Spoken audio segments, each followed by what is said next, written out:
The Silver Crescent's cargo bay was a cold, cavernous expanse, its steel walls lined with crates and machinery that hummed faintly in the dim light. The air carried a sharp, metallic chill, tinged with the faint scent of engine oil and rust. Carvin's boots clacked against the grated floor as he approached Calvin, each step reverberating like a hesitant drumbeat in the oppressive silence. The boy sat slumped against a dented crate, knees pulled tight to his chest, his dark hair falling over eyes that stared blankly at the shadowed wall ahead. His hands, clenched into fists, rested on his knees, knuckles white with suppressed emotion. "Calvin," Carvin said, his voice low and unsteady as though testing the air. He stopped a few paces away, his broad shoulders hunched under the weight of guilt. "I know you're angry. I know you're hurting, and you've got every right to be." He swallowed hard, his throat dry, and ran a trembling hand through his graying hair. "I never wanted this. For you, for Ambry. I thought I was protecting you both." Calvin didn't move, didn't blink. His silence was a wall, thick and unyielding, pressing against Carvin's chest. The old man took a tentative step closer, his shadow stretching across the floor. "The APCF, they forced our hand. They said it was for survival, for the greater good of our people. I believed them, Calvin. I thought if I complied, I could keep you safe. But I see it now. I was wrong. I should have fought harder, found another way." Still, nothing. The boy's jaw tightened, a faint twitch in his cheek the only sign he'd heard. Carvin's hands shook as he knelt, bringing himself to Calvin's level, his voice cracking with desperation. "I'm begging you, son, talk to me, scream at me, curse me, anything. I can't stand this silence. It's killing me more than any words could." The quiet stretched, heavy as the ship's hull, suffocating in its intensity. Carvin reached out, his fingers brushing Calvin's shoulder, but the boy flinched away as if burned. Then, in a flash of movement, Calvin surged to his feet, his eyes blazing with a fury that lit up the dim bay like a flare. "You want me to talk?" he snarled, his voice raw and jagged, cutting through the stillness. "Fine. You betrayed us, Carvin. You let them twist us into something monstrous. Ambry's dead because of you, because you were too weak to say no." Carvin staggered back, the words hitting him like physical blows, his face draining of color. "Calvin, No!" Calvin's shout echoed off the wall, sharp and piercing. "You don't get to explain. You don't get to make excuses." He lunged forward, hands slamming into Carvin's chest, sending the old man stumbling into the living area beyond the bay's threshold. Carvin hit the floor hard, his elbow cracking against the deck. But Calvin was on him in an instant, fists flying. "You killed her," he sobbed, each punch landing with a dull thud against Carvin's arms as he raised them to shield his face. "You killed her. You killed her." Blood trickled from Carvin's nose, staining his lips, but he didn't fight back. His eyes, wide and glistening, locked onto Calvin's, filled with a pain that mirrored the boy's own.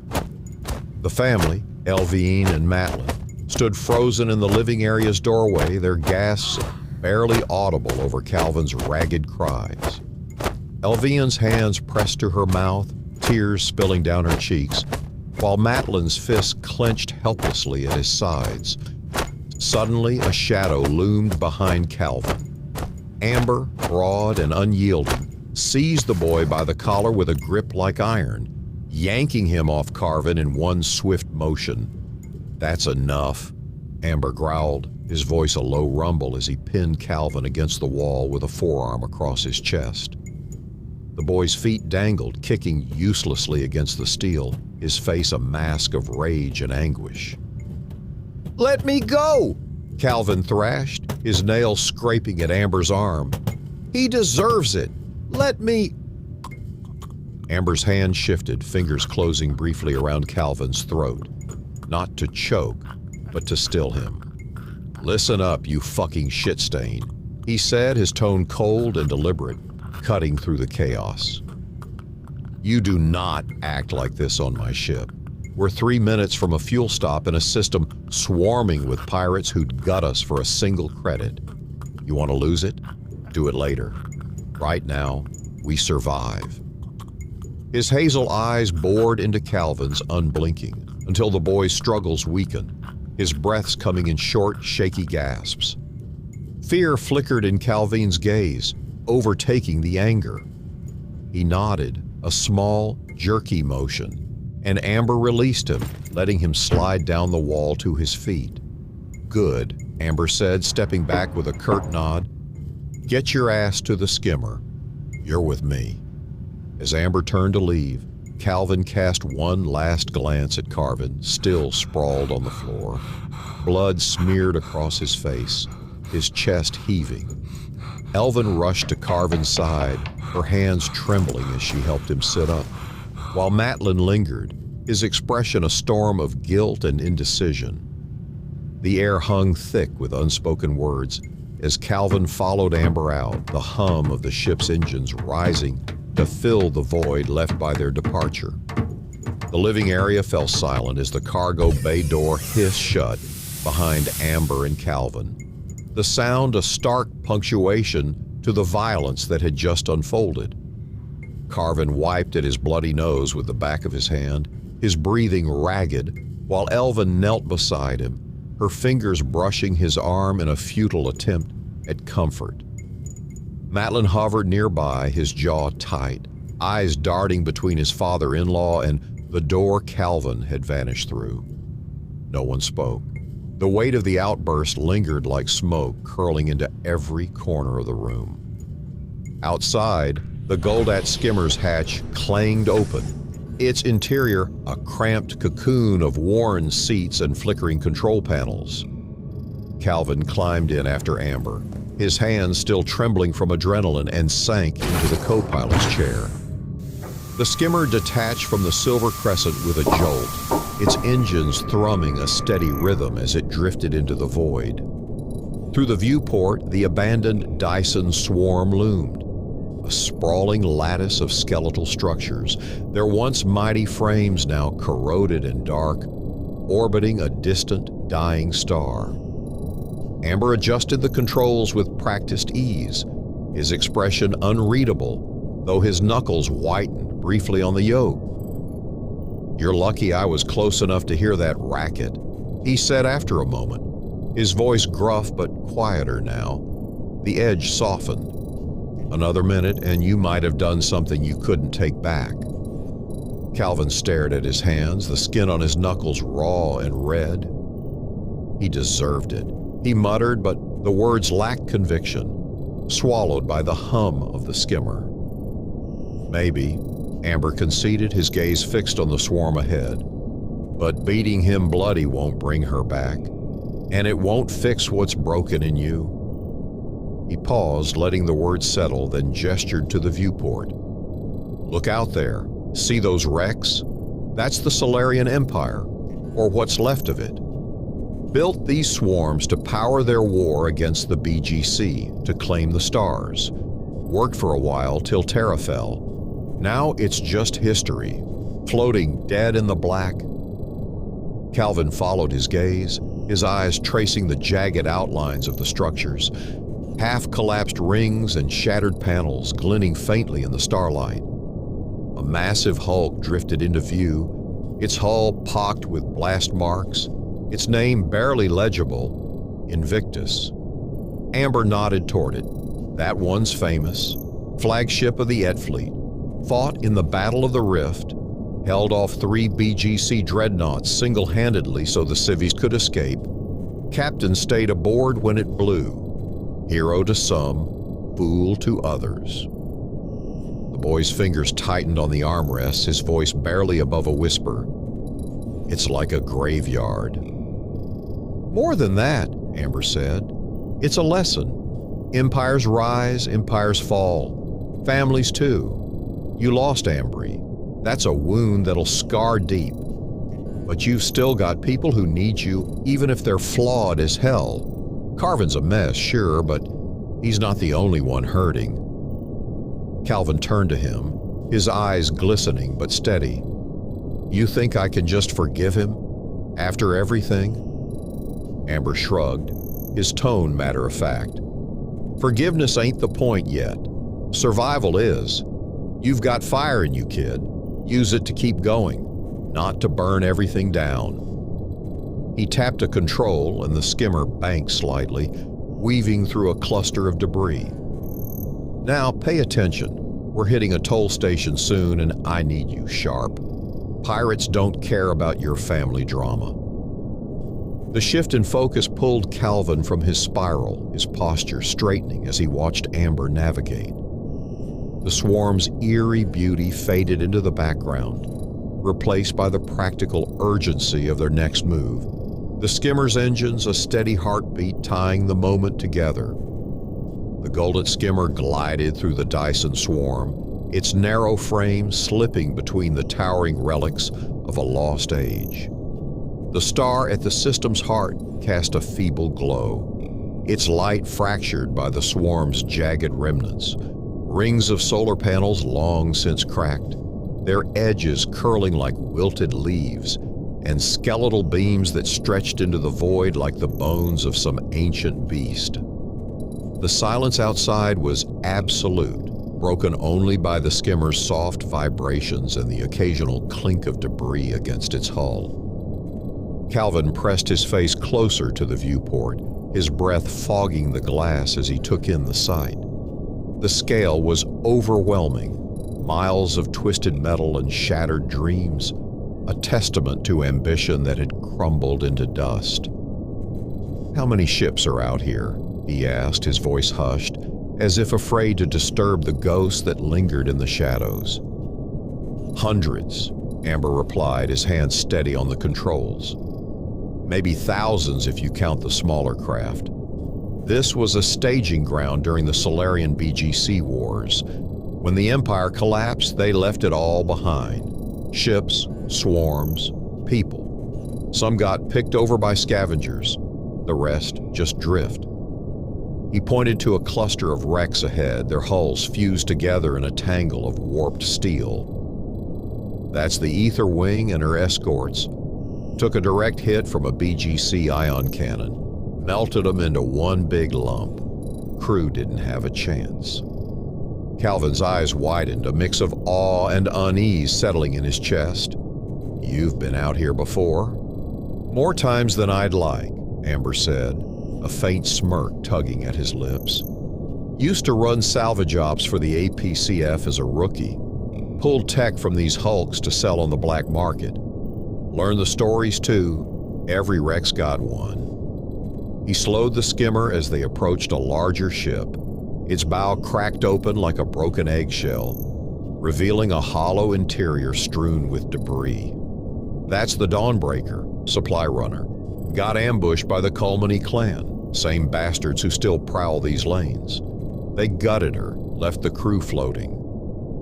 The boy shivered, imagining the chaos, the screams, the flickering lights, the cold grip of space claiming the survivors.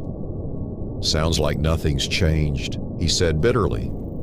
Not much, Amber agreed. Same cycles, different players. Birth, death, rebirth, just like you said. He glanced at Calvin, his expression softening. Your family's in its own death spiral right now. Ambry's gone and Carvin's drowning in his mistakes. But you've got a chance to pull it back, to make something new out of the wreckage. Calvin frowned, his fingers tracing the edge of his seat. How? I don't even know where to start. Start with what's in front of you, Amber said, nodding toward the swarm. Learn from this place. It's not just dead metal. It's proof you can endure, even when everything falls apart. He adjusted their course, the skimmer dipping beneath a massive, shattered solar array. And stick with me. I'll show you the ropes, starting with how to not get us killed at this toll station. The conversation lapsed into a comfortable quiet. the swarm's haunting presence a backdrop to their shared understanding. As they neared the edge of the graveyard, a faint glint caught Calvin's eye. A distant checkpoint, its light stark against the void. Amber's posture stiffened, his focus sharpening, and Calvin felt the shift, the lesson of the swarm, giving way to the immediate reality of survival. The checkpoint emerged from the darkness like a predator lying in wait, a ramshackle platform cobbled together from salvaged hull plates, bristling with mounted cannons and illuminated by harsh, flickering floodlights. A trio of battered skiffs flanked it, their engines idling with a low, menacing growl. The air inside the Goldet skimmer grew thick with tension as Amber eased off the throttle, bringing them to a slow drift just beyond the cannon's range.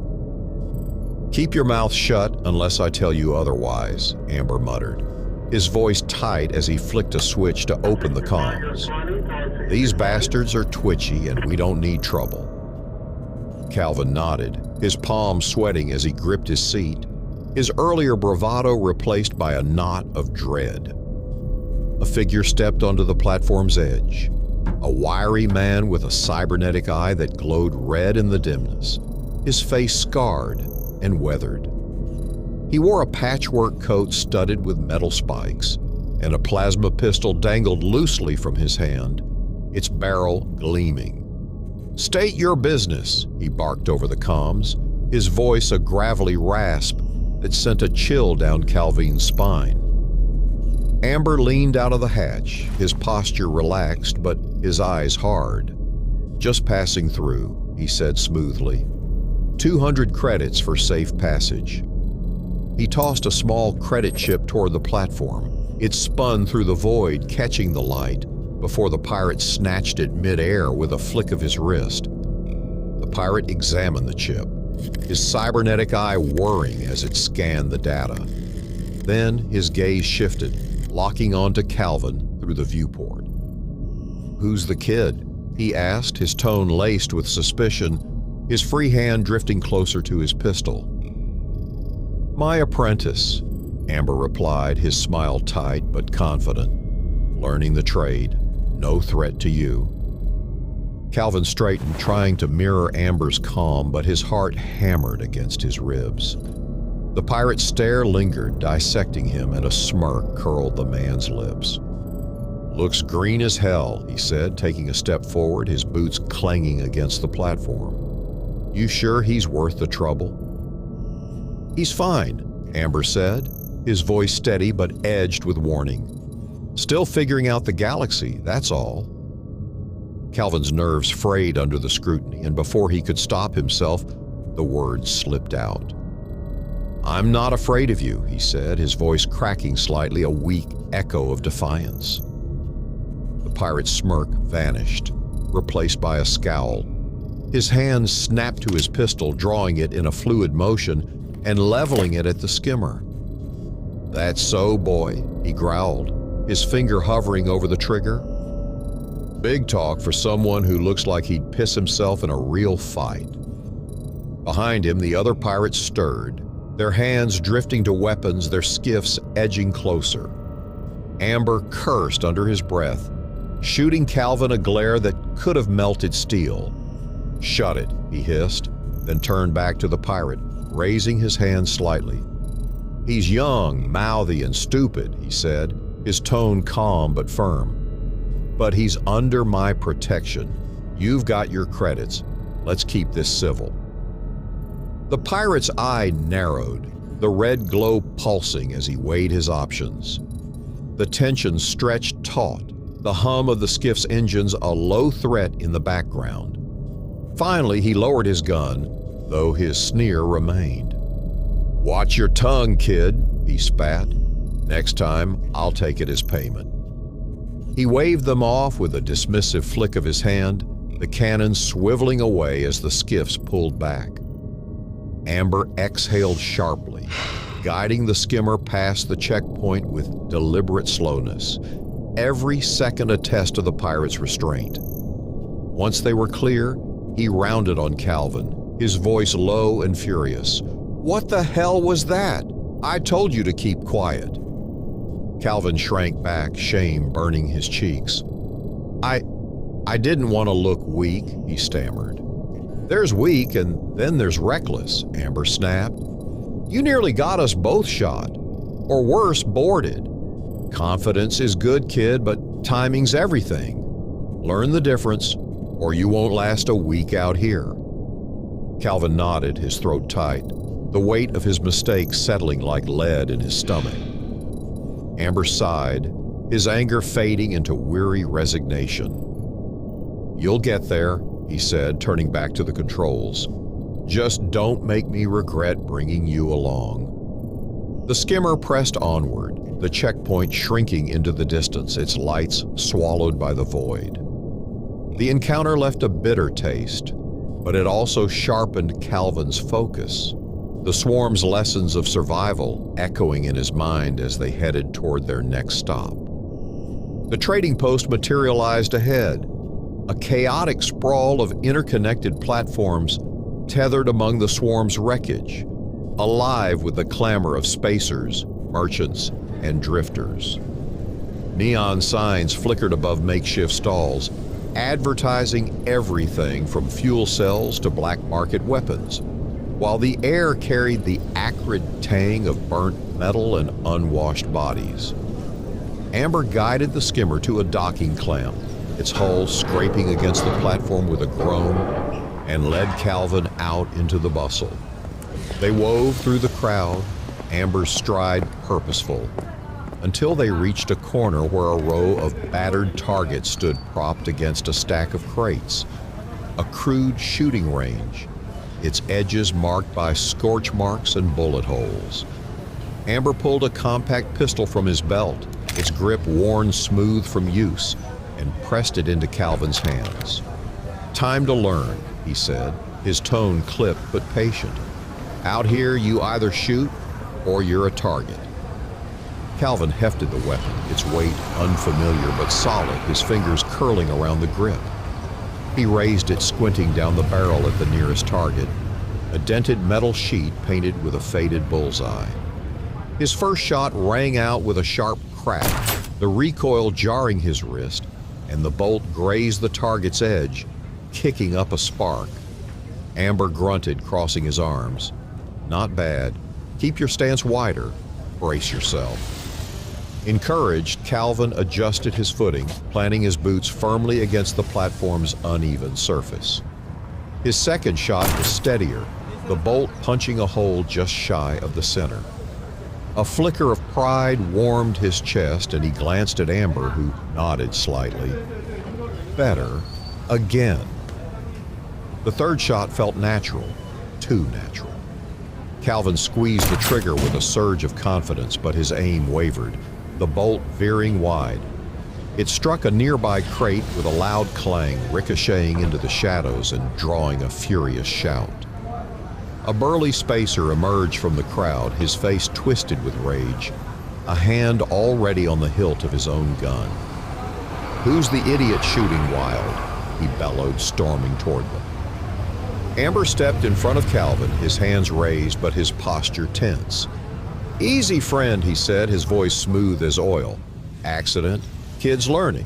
No harm done, see?" He gestured to the crate where the bolt had embedded harmlessly in the wood. The spacer's eyes narrowed, his grip tightening on his weapon as he sized them up.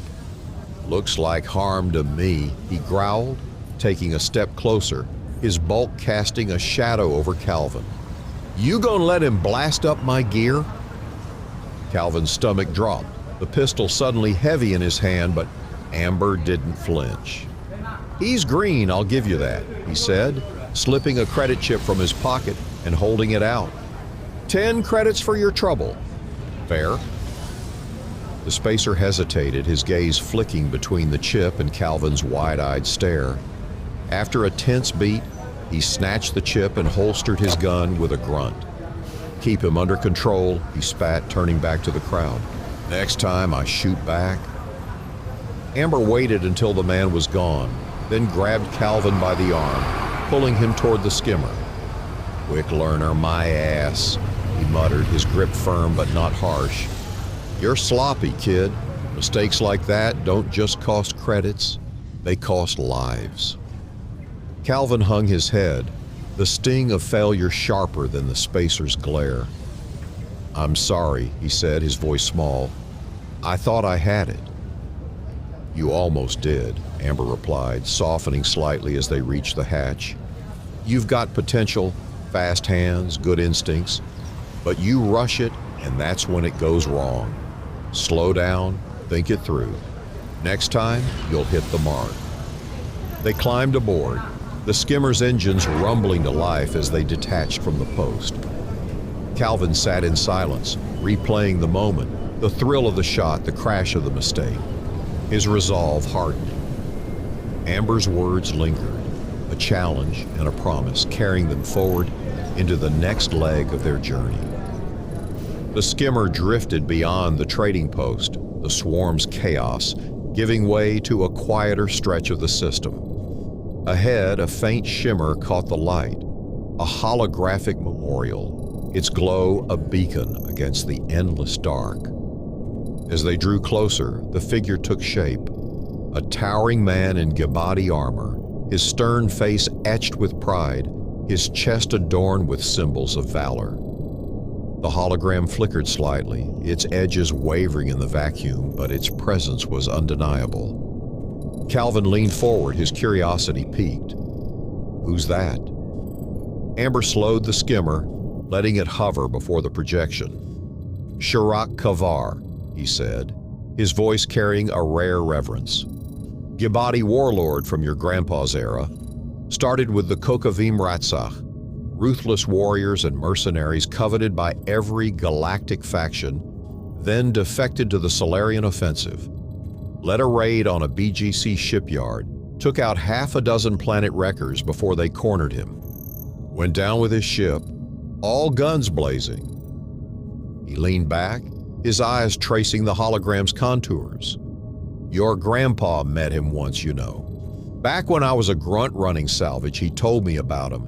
He was all fire and steel. Told Carve a warrior's worth isn't in surviving, but in what he leaves behind. This," he gestured to the projection, "is his legacy, a grave in the stars." Calvin stared at the figure, the weight of the story settling over him. "He sounds brave," he said softly, his thoughts drifting to Ambry, her laugh, her fierce spirit gone too soon. "Can we do something like that for her, for Ambry?" Amber turned to him, his brow furrowing, then nodded slowly. "Yeah, we can do that." He rummaged in a storage compartment, pulling out a portable projector, a scuffed, dented thing, but functional. "Got this off a trader a while back. Let's make it work." Together, they set it up, Amber rigging the device while Calvin scrolled through a datapad, searching for the perfect image. He settled on one from last year, Ambry grinning wide, her hair tousled by wind, her eyes bright with mischief. He fed it into the projector, his fingers trembling as the hologram flickered to life beside Kavar's. She was smaller, softer, but no less vivid, her smile cutting through the void like a star. The sight undid him. Calvin's knees buckled and he sank to the skimmer's floor, a sob tearing from his throat. "I miss her so much," he choked out, tears streaming down his face as he reached for the image, his hand passing through the light. Amber dropped beside him, pulling him into a rough embrace, his arms a steady anchor against the storm of grief. "I know, kid," Amber murmured, his voice thick, his own eyes glistening. "I know." They stayed like that for a long time, the hum of the skimmer blending with Calvin's quiet sobs, Ambry's hologram casting a gentle glow over them. Eventually the tears slowed, and Calvin pulled back, wiping his face with his sleeve. "Thank you," he whispered, his voice hoarse but steady. Amber clapped him on the shoulder, a faint smile breaking through. "She'd like it, I think. Now, Let's get back. Your family's waiting." The skimmer turned toward the silver crescent, Ambry's image lingering in the distance as they flew away. Calvin felt lighter, the pain still there but tempered by a fragile peace. A step toward rebirth, forged in memory and the bonds that held them together. The silver crescent loomed ahead, its sleek hull a silver slash against the star field, its refueling complete above the system's star. The skimmer docked with a soft thud, and Calvin stepped out, his boots echoing in the hangar as he made his way back to the living area.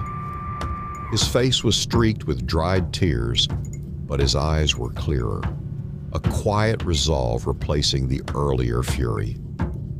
The family waited in tense silence, the air thick with the aftermath of the cargo bay clash.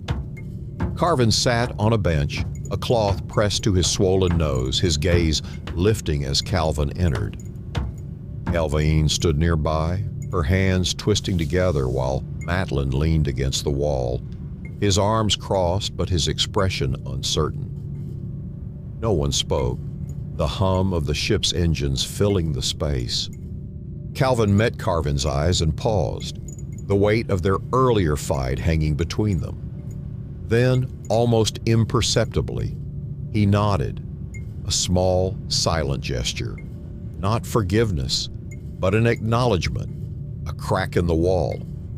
Carvin's shoulders sagged slightly, relief flickering in his bruised face. Elvienne stepped forward, her voice trembling. "Are you okay?" she asked, her eyes searching his.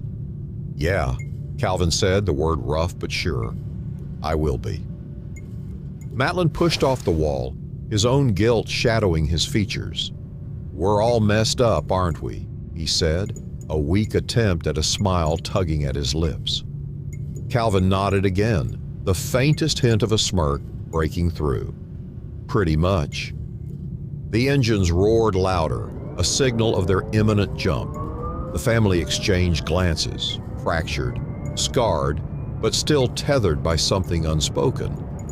As the silver crescent leaped into the void, carrying them into the unknown, Calvin felt the stirrings of hope, fragile but real, a light to guide them through the cycles yet to come.